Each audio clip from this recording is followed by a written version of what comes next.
Buenos días, mi nombre es Omar Julián Plaza Sariza, soy residente de nefrología pediátrica de la Universidad de Antioquia. Hoy vamos a dar continuidad a la revisión de temas y vamos a hacer la parte que nos hizo falta de accesos vasculares y nos vamos a centrar en los arteriovenosos. En este momento estoy en la rotación a cargo del doctor John Freddy Nieto Ríos. Él es médico, internista nefrólogo, magíster en telesalud, profesor del Departamento de Medicina Interna de la Universidad de Antioquia. Hace parte del grupo de nefrología, trasplante renal y cuidado crítico del Hospital Pablo Tobón Uribe. Y entonces decíamos sobre la enfermedad renal crónica terminal que el mejor tipo de manejo que se le puede ofrecer a un paciente es el trasplante. Sin embargo, para poder llegar a ese punto, entonces es complejo y mientras tanto hay que ofrecerle al paciente de una forma adecuada y óptima una forma de ayuda de su patología. Existen medicamentos, existen mecanismos de diálisis y esperamos a que lo que le ofrecemos al paciente él entienda lo que queremos transmitirle sobre lo que mejor le conviene y de acuerdo a eso, él tome la decisión de aceptar las posibilidades que le damos. En este caso, ya sea una hemodiálisis o una diálisis peritoneal, y en el caso de las hemodiálisis, definir el mejor acceso y en el mejor momento.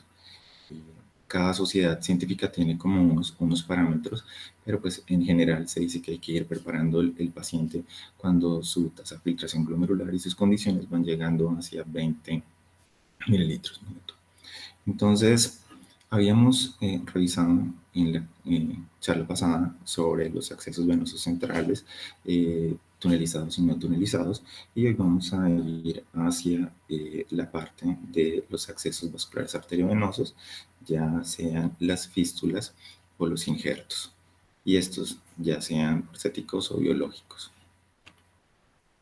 Aquí en esta gráfica podemos ver a grosso modo los que revisamos ampliamente en la clase pasada y de los que hoy vamos a hablar, que son las fístulas y los injertos.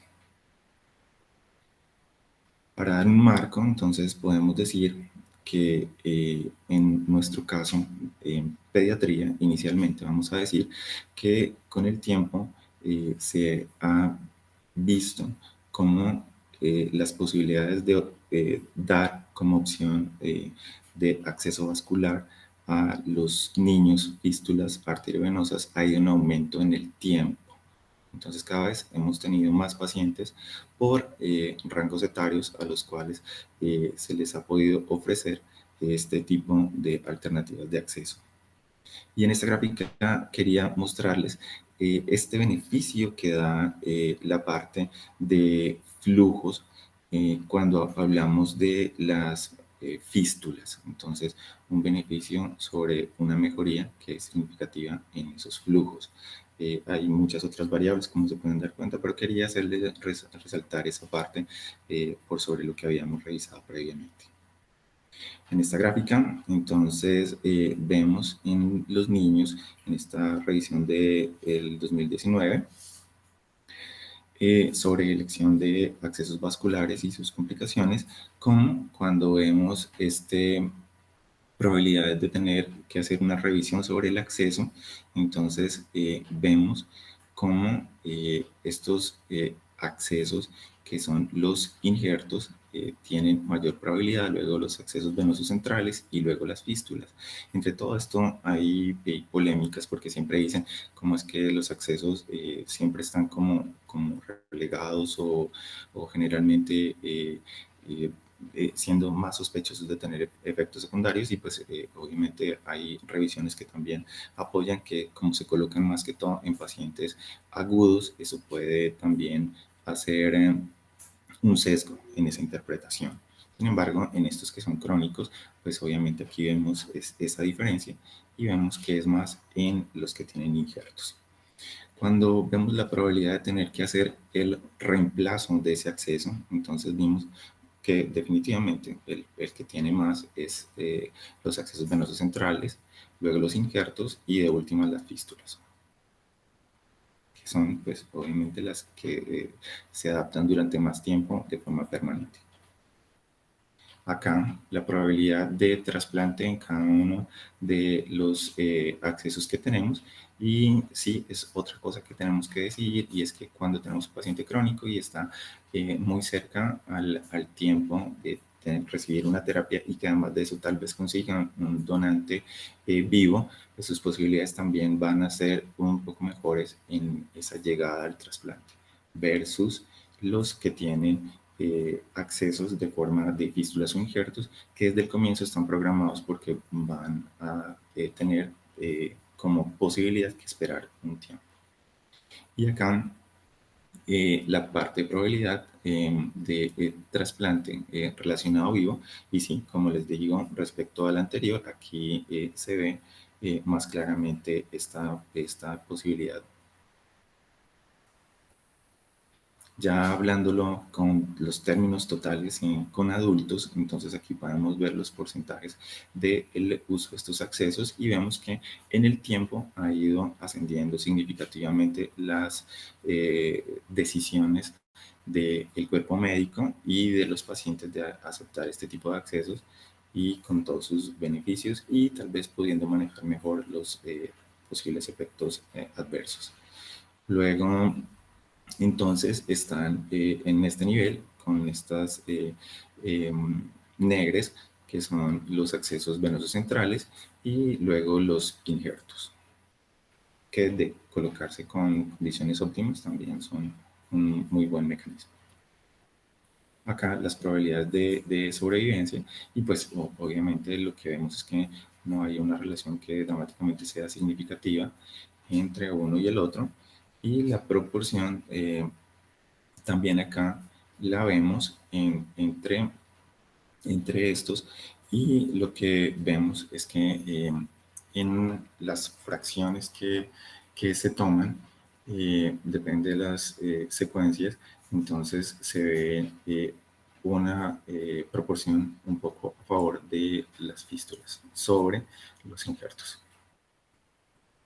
Ya hablando entonces específicamente de fístulas, entonces, como les decía, hay que abordar el paciente integralmente desde el comienzo, recibirlo, hacerle una valoración integral, eh, poderlo llevar desde el comienzo a una secuencia de acompañamiento desde la parte de prediálisis, luego definir en el tiempo más prudente, no es el tiempo más rápido, porque pues dejar instalado un acceso que tal vez no se va a usar eh, cuando está completamente seguro, pues obviamente también es un gasto de dinero, tiempo, recursos que no se justifica.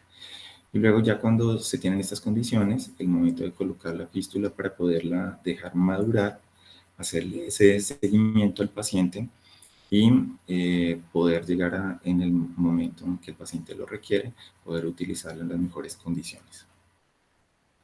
Bueno, entonces esa fístula arteriovenosa es una anastomosis entre una arteria y una vena nativas que permite que la sangre fluya directamente de la arteria a la vena. Principalmente se realiza en la muñeca, entre la arteria radial y la cefálica. Toma una maduración de aproximadamente 6 a 8 semanas. Y del otro lado están los injertos. Los injertos son algo similar, pero la distancia entre la arteria alimentadora y la vena es punteada por un tubo que es fabricado por un material protésico. La opción inicial en pacientes con vasos grandes o poco hipertensibles puede ser esto: un paciente añoso que no tiene sus características de sus arterias favorables para desempeñar este trabajo, que les puede, según si se puede, adaptársela. Se puede usar luego de 1 a 3 semanas de haberse colocado, o sea, el tiempo de maduración es un poco más corto, sin embargo hay que estarlo evaluando previamente, no solamente cumple 1 semana y ya. Y los materiales, como decíamos, son en general protésicos, como los que realizan con polímeros de politetrafluoroetileno.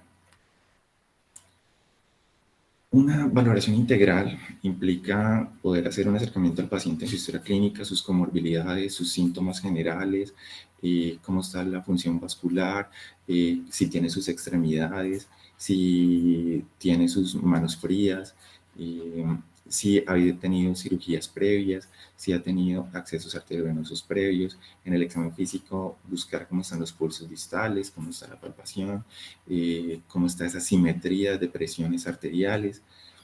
Realizar un test de Allen, que ya ahorita lo comentaremos.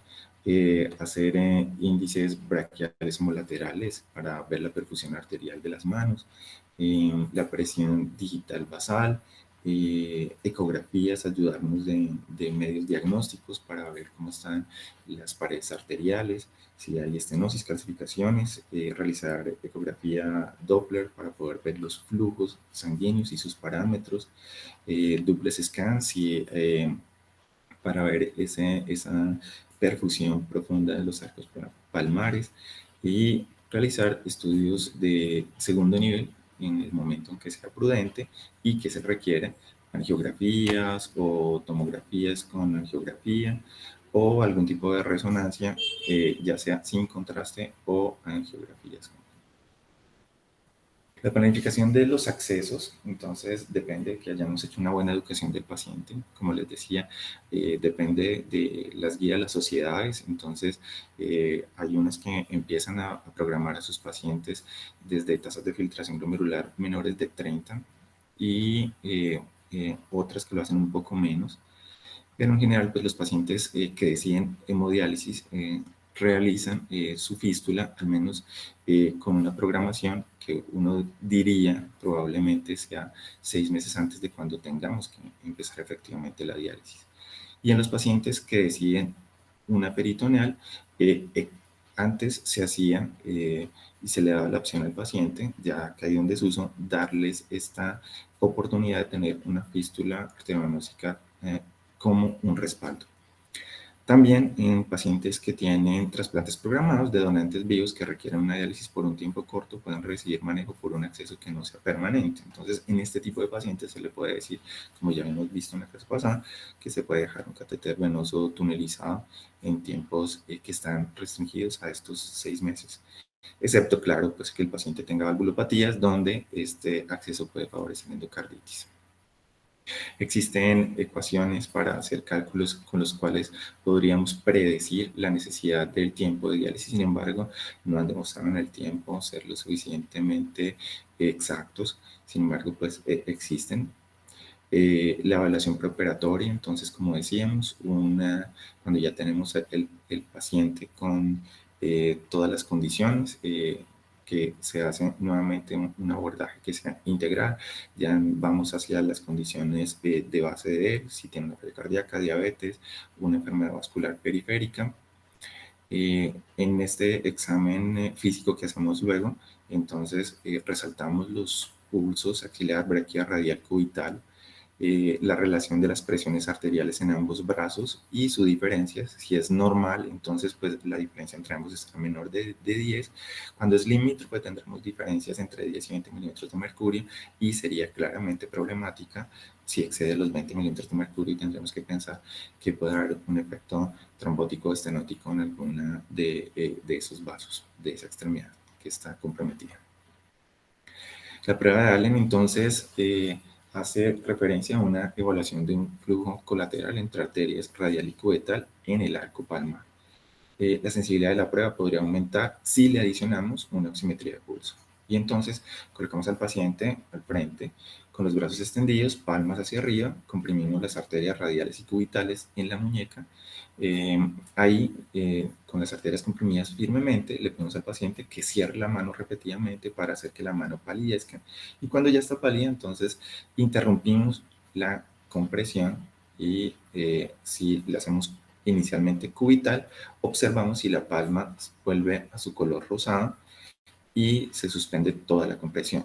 Luego volvemos y pasamos a hacer todos los pasos para llegar al punto donde la que hacemos descompresión es la arteria radial y evaluamos también cómo se vuelve a poner rosada la palma de la mano. Y su interpretación, entonces, cuando hay permeabilidad arterial, es porque hay una idoneidad del flujo, porque el color regresa de esa palma pálida a el color rosado después de liberar esta compresión. Es positiva de insuficiencia arterial cubital cuando la palidez persiste por más de 5 segundos después de que se libera la arteria cubital. Y es positiva para insuficiencia de la arteria radial cuando la palidez persiste por más de 5 segundos después de la liberación de la radial. Sobre imagenología, pues sí hablamos, como decíamos, del ecodoppler, donde vemos el tamaño mínimo de arterias y venas. Buscamos diámetros mínimos del lumen que deben estar en estas venitas de aproximadamente 2.5 milímetros, con diámetros mínimos arteriales de 2 milímetros. Sin embargo, han hecho varios estudios con técnicas avanzadas y el equipo de cirujanos es un equipo que está dedicado a eso, donde han tenido éxito con diámetro limítrofes de 1.5 milímetros. También las pruebas de dilatación venosa que se pueden hacer durante el Doppler, se ocluye la parte de la vena proximal con un torniquete y se registra el aumento de tamaño de la vena. Cuando ocurre un incremento promedio en el diámetro interno de un 50%, se relaciona con un resultado exitoso de la fístula. También en pruebas de dilatación arterial con el trazo de pulso normal, que es trifásico. Esto en una imagen ecográfica Doppler se ve por las resistencias periféricas, y cuando el paciente aprieta el puño por 2 minutos y se le dice que luego abra la mano, se debe por la respuesta hiperémica en un paciente sano, que esta imagen de pulso trifásico se convierte en un contorno de pulso arterial bifásico. También otros medios de hacer esta imagen diagnóstica es más extendido, como por ejemplo la cartografía o mapeo, que nos evidencia una continuidad y ausencia de contracturas en los sistemas venoso, cefálico y cubital. Aquí vemos cómo se ve en el Doppler el flujo. Sin embargo, pues esta imagen no la tenemos en color. Podríamos ver cómo sería esa diferenciación, pero pues básicamente el sistema está así.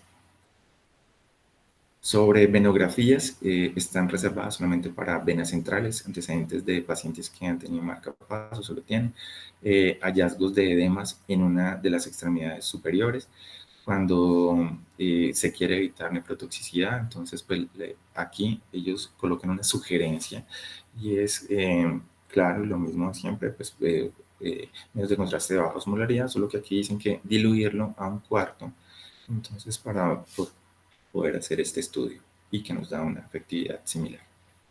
En el caso de arteriografía, se indica cuando los pulsos en el área planeada de acceso están disminuidos o ausentes y con diferencias de más de 20 milímetros de mercurio de presión arterial media entre los dos brazos. Bueno, y hablando de ubicación de fístulas en el brazo, entonces tenemos dos posiciones que son como las básicas, que son las convencionales o las traspuestas. Cuando hablamos de convencionales, son las que conectan una vena con una arteria superficial. Estas no requieren una movilización extensa de los vasos. Y las otras son las traspuestas. Estas utilizan venas más profundas, existe movilización extensa de una vena hacia el túnel subcutáneo y puede requerir un procedimiento quirúrgico en 2 tiempos, pues para hacer primero una aproximación y luego lograr hacer la anastomosis. También, entonces, aclarando, tenemos más o menos 9 puntos en los cuales se puede lograr hacer una fístula arteriovenosa en un miembro superior. Estos son de las convencionales, estas 4 que son las de la taquera anatómica, que es el sitio más distal, la radiocefálica, o que es la breccia simine, que es la muñeca, que es la que se trata de hacer inicialmente en todos los casos, que es de la arteria radial a la vena cefálica. Luego la que es de arteria cubital, la vena basílica del antebrazo, que es poco frecuente, y otra como la arteria braquial a la vena cefálica del antebrazo, que es la del codo. Y ya viniendo las traspuestas, entonces las traspuestas son de las basílicas, la que va vena basílica al antebrazo, arteria radial de la muñeca. Otra, vena basílica al antebrazo, arteria braquial, que es una configuración en asa, que hay que tener muy en cuenta cuando conectamos a los pacientes a la máquina de hemodiálisis. Bueno, otra que es la vena cefálica del antebrazo, la arteria braquial, que también es en configuración en asa.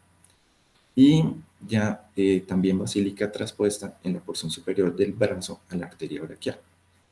y estas que están acá abajo, que son las de perforantes. Perforantes en el antebrazo proximal a la arteria radial proximal, y se hacen modificaciones a los primeros que hicieron este tipo de anastomosis, que es las modificaciones de Conner a la fístula de Gras. Esta imagen quería mostrársela porque muestra el área donde está la anastomosis terminal a lateral, y vemos acá esta zona que es donde se forma la zona de torsión, que es muy importante que la tenemos muy clara, porque esta zona de torsión favorece unas turbulencias, y estas turbulencias favorecen la aparición de hiperplasia neointimal, que es una complicación de injertos arteriovenosos. Se da, como decimos, por turbulencia en los sitios venosos cercanos a la anastomosis injerto-vena. Hay una discordancia en la correspondencia entre el injerto relativamente que es rígido y una vena más flexible en el caso de los injertos, y predominantemente en segmentos venosos más proximales de la anastomosis injerto-vena. En hiperplasias obstruye el lumen de la vena en su porción cercana a la anastomosis injerto-vena, reduce el flujo en el injerto, prolonga el sangrado al retirar la aguja de diálisis y favorece la trombosis de este injerto que estamos haciendo. Entonces, acá vemos el flujo turbulento que les decía, y en este momento existen mecanismos para ayudar a los injertos a evitar estos tipos de flujos turbulentos y que no se generen este tipo de hiperplasias neointimales que favorecen la obstrucción. Aquí vemos cómo en un remodelamiento favorable se generan unos diámetros que no afectan la circulación. En cambio, a medida que va ocurriendo el remodelamiento, hay unos rangos que son aceptables para el manejo de este tipo de acceso vascular, pero ya cuando hay hiperplasia intimal ya queda muy limitado y el manejo es muy complejo. Aquí vemos cómo aumenta esta hiperplasia neointimal y reduce el diámetro interno de ese vaso. Acá entonces, como decíamos, las fístulas que son usadas más frecuentemente, decíamos que la fístula radiocefálica. En esta entonces aquí vemos cómo está ocurriendo la anastomosis de esta vena a esta arteria. Las fístulas brachiocefálicas, donde vemos aquí el lugar de la conexión. Y ya cuando hablamos de fístulas brachiobasílicas con transposición de venas, que también ocurre en esas zonas, pero tenemos que, como se dan cuenta acá, hacer cirugías que implican más compromiso circulatorio. Aquí vemos entonces cómo se vería más cercano una radiocefálica, en esta una brachiocefálica, y acá la que estamos hablando de transposición, donde vemos la fístula de la arteria braquial con la vena basílica. Entonces vemos cómo se tiene que movilizar toda esta arquitectura de vasos y cómo queda externamente con la cicatriz. Bueno, esta imagen es muy interesante porque nos muestra exactamente cómo está ocurriendo ese mecanismo, y entonces vemos cómo identifican esta vena, ¿sí?, con estas perforantes profundas. Aquí están pasando la arteria braquial y la arteria radial. Se tiene que hacer aquí esta desconexión de esta comunicante profunda, y luego se hace la conexión. Entonces, ahora vamos a ver cómo están en tiempo real en esta disección, donde se ve acá cómo esta vena comunicante profunda, y logramos hacer la disección, pero vemos en la arquitectura también profunda cómo va aquí la arteria braquial y acá iría la radial. En este caso, entonces, aquí, después de que hicimos el corte de la vena comunicante profunda, vemos cómo la vamos a dejar acá con esta unión término lateral a la arteria radial proximal. Y acá ya cómo va quedando. Una imagen muy interesante. Acá, cuando tenemos ausencias de venas cefálicas, por ejemplo, hay que hacer adaptaciones, y estas adaptaciones generan unos cambios que tenemos que tener muy en cuenta cuando hacemos la conexión de la máquina de diálisis, porque podríamos conectar las agujas proximal en un lugar distal y entonces facilitaríamos los mecanismos en los cuales estamos haciendo recirculación. Entonces hay que tenerlo muy en cuenta. Acá vemos de forma externa cómo dibujaron acá, cómo es ese acceso venoso, donde inicialmente fisiológicamente venía acá esta vena y se hace este mecanismo de asa donde se hace la conexión y vemos acá esa conexión en asa como puede ser variable y puede ir con una conexión a la arteria braquial o con una conexión a la arteria radial proximal. Entonces vemos acá esas diferencias, pero que pues básicamente lo que estamos haciendo es una desconexión de un sistema venoso más periférico. Aquí podemos ver primero en el eco cómo hacen la diferenciación para poder identificar dónde está el sistema de venas, que como veíamos en nuestra clase pasada, son un poco más grandes y elípticas versus las arterias que son un poco más pequeñas y con una circunferencia más clara. Y acá como hicimos este mecanismo de anastomosis, y acá pues lo que habíamos visto solo en los dibujos y aquí vemos claramente cómo es que se da. Sobre el procedimiento quirúrgico para una fístula, entonces es conservar el flujo sanguíneo distal a través de la arteria. En la anastomosis se pueden utilizar métodos lateroterminales o métodos laterolaterales. El problema de los laterolaterales es que hay un riesgo de transmitir presiones elevadas a las venas distales de la mano, produciendo edema en un síndrome que es como el de mano roja. También el flujo sanguíneo de las fístulas arteriales radiales en la cirugía. En este caso, la arteria radial normalmente tiene una velocidad de flujo de 20 a 30 mililitros por minuto y aumenta hasta 200-300 mililitros por minuto inmediatamente después de crear la anastomosis. Entonces, un flujo inmediato menor de 120 mililitros por minuto es altamente predictivo de que esta fístula va a terminar fallando. Entonces, es un mecanismo para evaluar el trabajo que hicimos. La preparación quirúrgica incluye realizar ejercicios durante varias semanas antes con el brazo y esto ayudaría teóricamente a que se ayudara a una dilatación de la vena y que alcanzara un lumen de 2.5 milímetros. Algunas secuencias de casos han demostrado que sí es posible. En el postoperatorio, el brazo debe mantenerse elevado, los ejercicios de la mano se deben realizar para eh, como apretar una goma suave para aumentar el flujo sanguíneo y la presión en la fístula. La fístula nunca debe usarse para realizar una venopunción para otras razones. Se debe evaluar el flujo sanguíneo de la fístula palpando ya el frémito y en el sitio de la anastomosis y auscultando un soplo que se genera ahí asociado.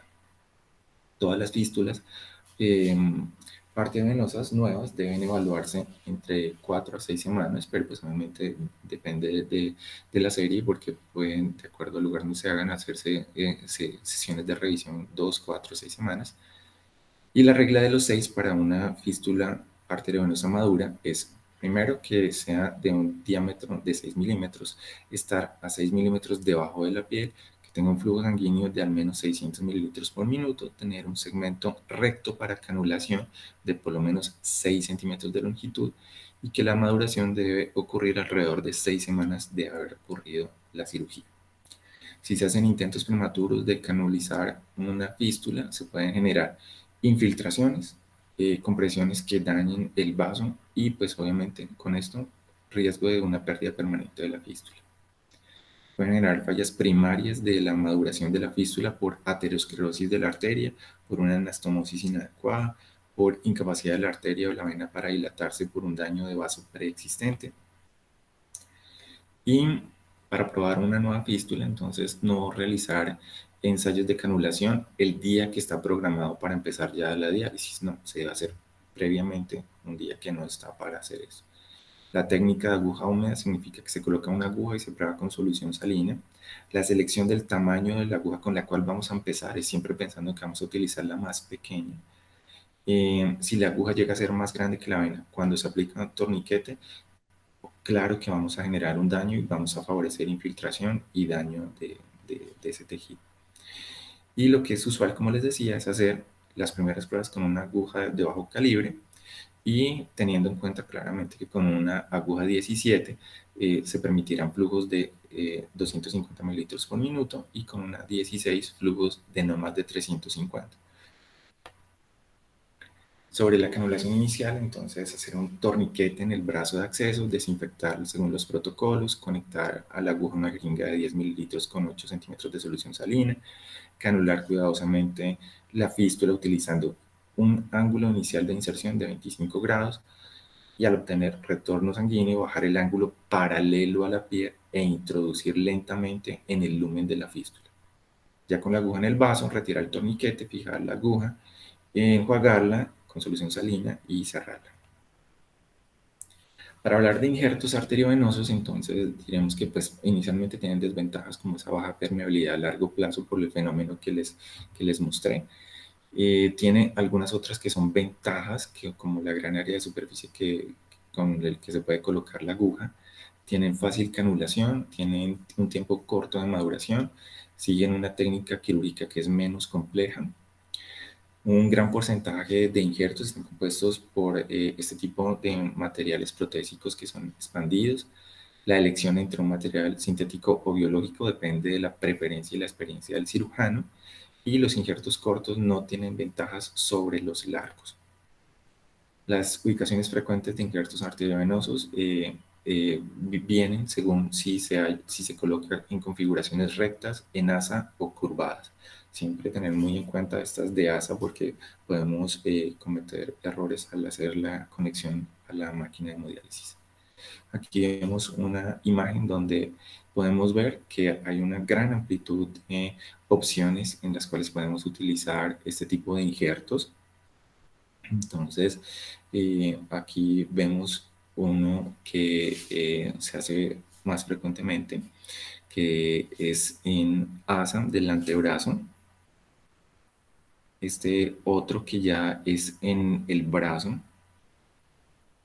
Y estos otros que son mucho más avanzados de esta revisión de vascular del 2018, donde vemos que obviamente los segmentos que se utilizan, los diámetros y la cantidad de flujo que se utiliza son mucho más grandes y pues requieren un equipo de cirujanos y equipo médico general también que esté entrenado en hacer la colocación y el seguimiento. La colocación quirúrgica requiere hacer una antibiótico-terapia profiláctica, dar un antibiótico previamente a la colocación, hacer una anastomosis terminal entre fístula y la vena o arteria. Se sugiere colocar grapas no penetrantes en las anastomosis arterial y venosa para poderlas identificar cuando estemos haciendo los estudios, tener cuidados postoperatorios, hacer seguimiento a su maduración. Entonces, el injerto no debe canularse antes de 2 semanas. Se considera que ha madurado cuando el edema y el eritema han resuelto y que el trayecto del injerto es fácilmente palpable. La inspección, entonces un examen extenso, comparativo, brazo, hombro, mamas, cuello, cara, la palpación y auscultación, los pulsos, frémito, auscultación, siempre en los dos casos de ya sea fístulas o injertos, la prueba de aumento de flujo que evalúa el segmento de flujo de entrada, ocluyendo completamente el acceso varios centímetros después del punto de la anastomosis arterial y se evalúa la fuerza que tiene el pulso. Es normal si la porción de la fístula entre la anastomosis y el sitio de oclusión del dedo que ocluye muestra un aumento del pulso. Prueba también de elevación del brazo, esta es otra, se eleva la extremidad superior y se va explorando el colapso normal de una fístula. La prueba es anómala cuando la fístula continúa distendida después de que se ha elevado el miembro superior porque no logra colapsarse. Esto indica una estenosis en un punto que está posterior. La preparación de la piel, entonces hacer una buena asepsia cuando se va a hacer la canulación de la fístula. Hay algunos que abogan por colocar anestesia, ya sea tópica o algo de lidocaína subcutánea cuando se van a hacer las primeras canulaciones. Se deja para el comienzo siempre el torniquete, siempre que se va a usar, o el brazalete de presión arterial para distender y estabilizar la vena, facilitando que se pueda hacer la canulación de la fístula. Tamaños de aguja, como decíamos en el comienzo, entre más pequeños y luego se va ajustando al tamaño que requiera el flujo mejor para ese vaso. Luego la orientación de la aguja, entonces dos agujas en venas dilatadas de la fístula o ya sea en el injerto. La aguja que está dirigida hacia la entrada de sangre se coloca en el segmento más cercano a la anastomosis, pero separada al menos 3 centímetros del sitio de anastomosis arterial. La orientación puede hacerse a favor del flujo sanguíneo, porque pues también en esto también existían controversias. En injertos en asa, se debe entonces, como yo les había dicho previamente, estar atentos a la inversión de las agujas de flujo de entrada y de salida, porque pues hay más riesgo de recirculación. Y favorecer entonces también la hemostasia postdiálisis. Aquí vemos entonces claramente las 5 fases que llevan el ciclo de esa maduración de la fístula, desde el punto en que se crea, el seguimiento en esas semanas de maduración, el uso clínico, cómo se mantiene y ya cuando se llega a un punto donde hay disfunción. Y acá lo vemos por estadios, donde vemos que al colocar este acceso arteriovenoso, el seguimiento satisfactorio va en que ocurre un adecuado funcionamiento, una madurez fisiológica y un estado clínicamente funcional adecuado. Y en cada uno vamos haciendo seguimiento, cómo está inicialmente su permeabilidad, su funcionamiento, y lo mismo en pruebas indirectas, que son las que hacemos cuando examinamos directamente al paciente, si tiene TRIL, cómo están los pulsos y claramente después cómo se manejan los flujos en cada una de ellas. Acá vemos entonces que las tasas de complicaciones varían, pero pues siempre los injertos van a tener un porcentaje mayor de pacientes con complicaciones. Sin embargo, no son en total todos hacia las mismas alteraciones. Como podemos ver acá, en el caso de los injertos, tienen un mayor compromiso aquí de trombosis, pero pues si vemos valoraciones de problemas de flujo, veremos que en el serial de seguimiento vemos que lo tienen más, por ejemplo, un acceso de un catéter venoso central. Entonces también ver ese tipo de sesgos que podemos tener. En un acceso que tiene una disfunción hay muchos factores que están involucrados, ¿sí? Desde los que vienen de base de sus patologías del paciente, que van a generar en el tiempo alteraciones crónicas que pues venían sucediendo pero se van a acentuar. Otros que pueden ser por la misma lesión de la punción de otras cirugías, de angioplastias, o por la misma estrés de corte que hemos estado hablando en los fenómenos previos vasculares, que al final nos van a producir esta disfunción con estrés oxidativo, procesos inflamatorios, favorecer que persista mayor uremia y esto en el marco de esta disfunción endotelial. Lo que hacemos entonces es estar siempre pendiente, haciendo un buen examen del paciente en cada consulta, evaluando posibles razones y características que nos empiecen a mostrar tempranamente ese riesgo de disfunción. Entonces, pues aquí hablan de que desde la historia, si ha habido dificultades para colocar las agujas, si ha disminuido el KTB, si ha habido problemas de bajo flujo, si ha habido problemas de sangrados prolongados después de remover las agujas. Y esto nos hace pensar en lugares donde haya estenosis en ambos tipos de flujo. Cuando hacemos la inspección, entonces vemos todo lo relacionado con edema, eritema, ipsilateral, bilateral, para no sesgarnos claramente. Cómo están esas características de las venas en el tórax, cómo están las cicatrices, cómo están las características de colapso, si hay formaciones aneurismáticas, el dolor, la erosión, la mano que si está fría, si hay parálisis en la mano, y en cada una de ellas poder ubicarnos en si puede haber alteraciones asociadas o de base, como estenosis de la vena subclavia, en este tipo de edemas que son ipsilaterales, o estenosis de vena brachiocefálica, también en estos, o que se extienden hasta la cara, estenosis de la cava superior, cuando son bilaterales, eh, estas extensiones de circulación torácica, cuando hay estenosis de venas centrales, y cuando hay transposiciones o alteraciones superficiales en las fístulas, por como se ven en las cicatrices extensas, las estenosis de este tipo de flujos que producen este tipo de imágenes visuales y de alteraciones en el examen físico.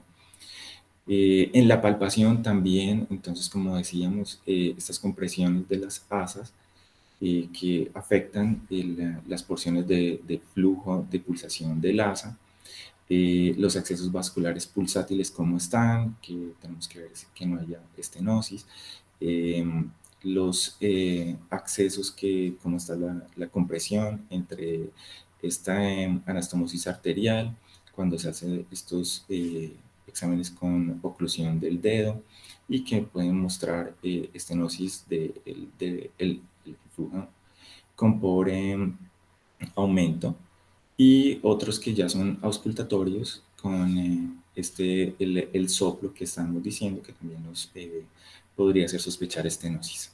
En el caso de extensión del diagnóstico, entonces cuando estamos pensando en una estenosis, en estos flujos de salida proximal, entonces los hallazgos en el examen físico, como dijimos ya antes, todas estas alteraciones, aneurismas, excesivos sangrados, flujos sanguíneos que estén siendo bajos, pobre adecuación de la hemodiálisis, hiperpulsaciones, tril sistólico afectado, eh, estos cambios en los soplos, y cuando estamos pensando en los flujos de entrada distal por inmadurez, flujos sanguíneos bajos, adecuación de la hemodiálisis pobre, el tril sistólico que también esté comprometido, y en el caso de aneurismas inestables, entonces estas zonas de dolor, de sensibilidad, de engrosamiento de la pared,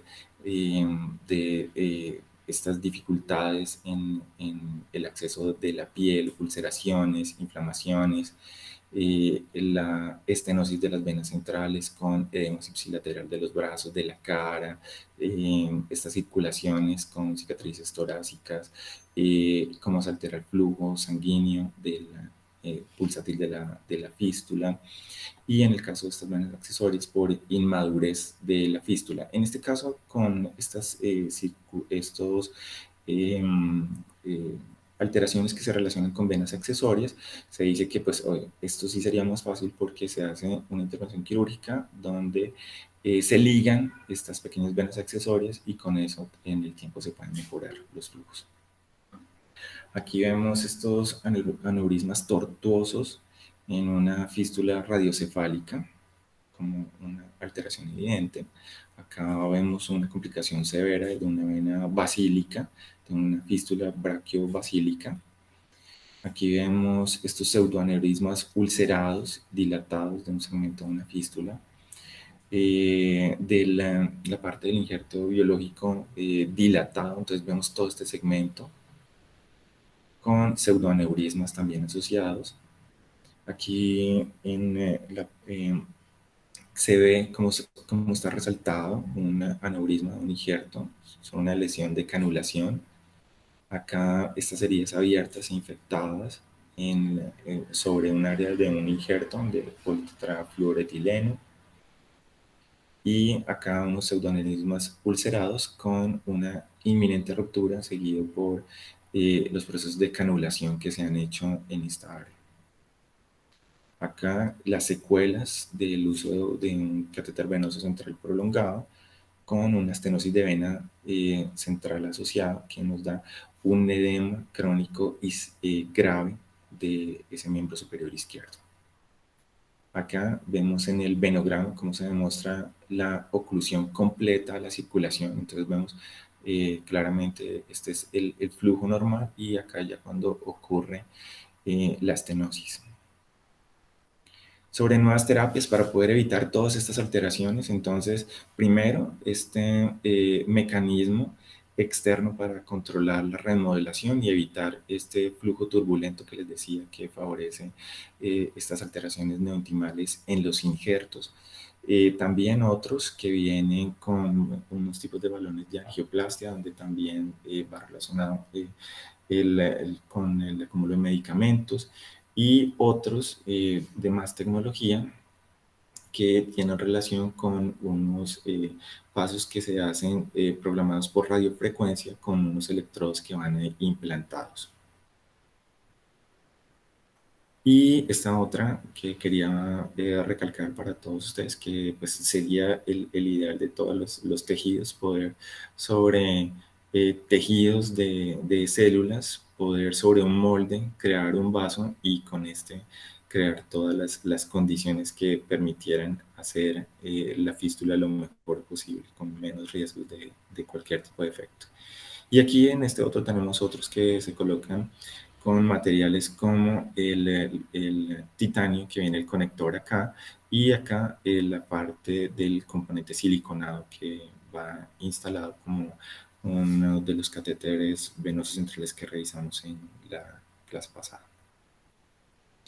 Bueno, en términos generales, entonces, y siguiendo las recomendaciones de Kadoki en 2019, entonces, tratar de tener una consulta programada para nuestros pacientes, que venga desde el paciente en prediálisis, tener ese paciente desde el seguimiento de su enfermedad renal crónica, que va evolucionando hasta una enfermedad renal crónica terminal, poder ofrecerle tempranamente al paciente sus opciones de acuerdo a sus condiciones de base y poder llegar con él a estar de acuerdo en la mejor opción para su atención y luego pues para hacer la planeación de la colocación de una fístula.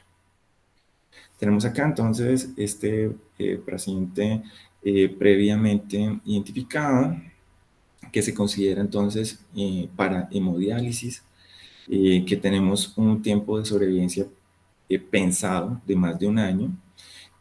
Si es pobre sus condiciones, esperar, evaluar la situación, si su condición cambia o mejora.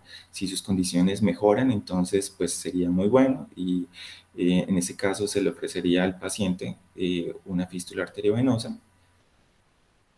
Y en el caso de que sus condiciones sean de pobre expectativa de vida, pues primero no considerar tal vez colocarlo en terapias de hemodiálisis, si esto de acuerdo a la edad del paciente, pacientes menores de 80 años y con otras comorbilidades, pero si fuera una opción, pues entonces considerar un injerto o un catéter venoso central para este tipo de pacientes para poder ayudarlo en el manejo de su enfermedad.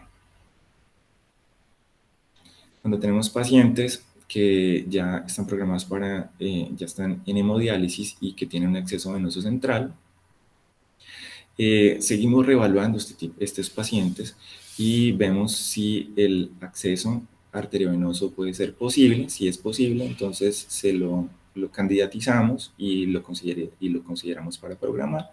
Si no, entonces debemos pensar en que debemos continuar con estos accesos en venosos centrales. En esta parte nos decía que si el paciente inicialmente es aparentemente buen candidato, pero si no lo es, otra opción sería colocar un injerto para ese tipo de pacientes. En los pacientes que están en hemodiálisis y en los que falla el acceso venoso, entonces si el paciente, como decimos, ya lo está usando y se puede pensar que es apropiado un acceso arteriovenoso, entonces candidatizarlo y colocarlo. sino mantenerlo con el acceso venoso central en otro lugar. Y en los pacientes que tienen condiciones apropiadas, pero que no son buen candidato, entonces ofrecer el injerto. En el tiempo, si sus condiciones mejoran, entonces poder ofrecerles después una fístula si el injerto no llegara a darse o si tuviera un problema. Siempre instalarlos lo más distal posible. Y en los pacientes que están en diálisis peritoneal, que van a ser considerados para hemodiálisis, entonces también hacemos la pregunta si va a tener una expectativa de vida mayor de 1 año. Si no la tiene, si es un pronóstico pobre, si las condiciones podrían mejorar, si esto llegara a ser, pues sería candidato a una fístula. Si sus condiciones no son de un buen candidato por sus comorbilidades, por antecedentes, fallas en accesos previos, eh, entonces podemos ofrecerle un injerto.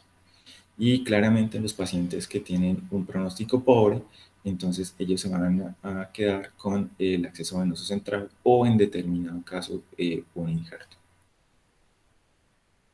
Los que van de trasplante y que van a ser considerados para hemodiálisis. Entonces, también esos pacientes trasplantados, su expectativa de vida, si es pobre, va a tener las mismas consideraciones de un acceso central o, dado caso, un injerto. Los que sí tienen buenas características, porque mejora su expectativa de vida, de entrada pensar siempre en ofrecer, si cumple con estos factores, una fístula arteriovenosa y si no, un injerto. Muchísimas gracias.